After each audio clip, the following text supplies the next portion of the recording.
they told their husband that they wanted to go to a sex retreat. It was something similar to what you're doing. And, their husband got really mad and kind of jealous and kind of like, well, why would you want to do that? And, what about me?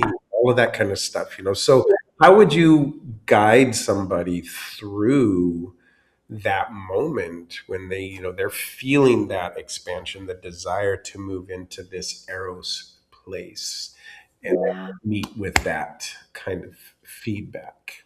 We are taught that, first of all, we're taught that Eros, as you said in the beginning, right? That Eros is really reducible to sex, or let's just say sexuality. And sexuality is reducible to sex. So we take this great animating principle of life, like the fundamental creative life source energy.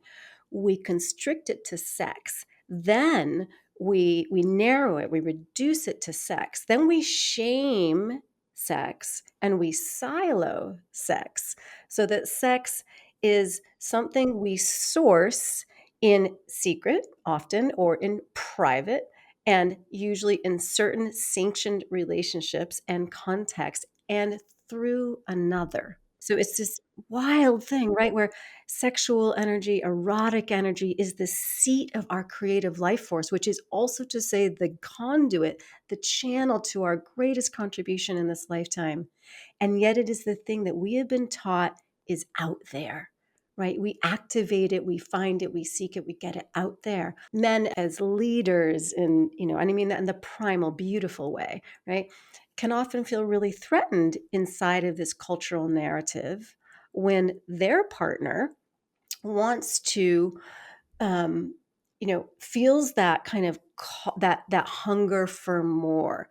My ex-husband felt very threatened by this as well. Like feels that call to more. Like, what's wrong with me? How have I not? Am I lacking in some way? How am I not satisfying you? When I think a much more helpful way for both partners to understand the situation is that, you know,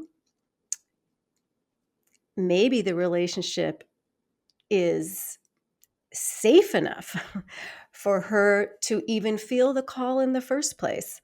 And the call being her own erotic current, which can never be sourced from another. It can be shared and expressed and amplified, but never truly sourced from another. And so what I would say to them both, and I just did a custom sex retreat for two in celebration of a couple's anniversary. And and so this is a very recent conversation I had where, I talked about how when we cultivate individually, we reclaim our erotic energy as our own, which involves, you know, like actual literal teachings and then somatic practices and deprogramming and reprogramming. And it's such a beautiful process. But when we reclaim that erotic sexual energy as our own, oh, right, then we can go, then where we go together, that's a whole third dimension. That's a whole other place than when we're sourcing what's really impossible to source from one another. So to that man, I would say, oh, you just wait. You'll be so happy. And to her, I would say, this is not a betrayal. This is a reclamation of your sovereignty, which is not to say autonomy. This is the reclamation of your own life force and life source. And it is through that reclamation that you can come back to your partnership, and inside of your partnership, infuse it with the kind of life that we can't. We reach a limit, right? Until we do this work internally to come back to Eros ourselves.